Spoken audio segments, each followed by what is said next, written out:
Step 1. Prepare the cable. Use the cable stripper or scissors to strip around 1 inch of the outer insulation from both ends of the cable, exposing the internal wires. Step 2. Untwist and organize the wires.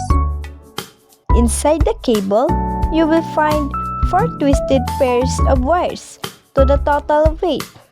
Gently untwist each pair and straighten them out. After that, arrange the wires according to the standard color code. Step 3.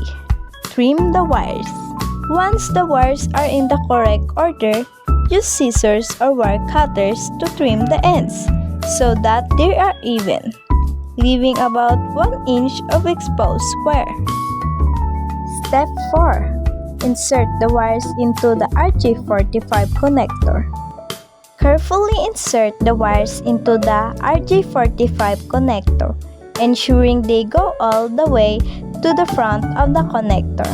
Each wire should go into its own channel in the connector, according to the color code you are using. Step 5. Crimp the connector.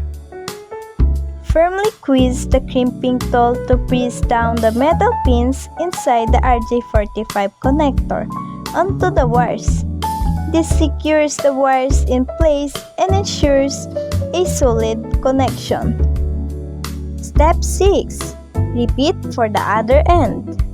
Now that you have crimped one end of the cable, repeat the same steps for the other end of the cable.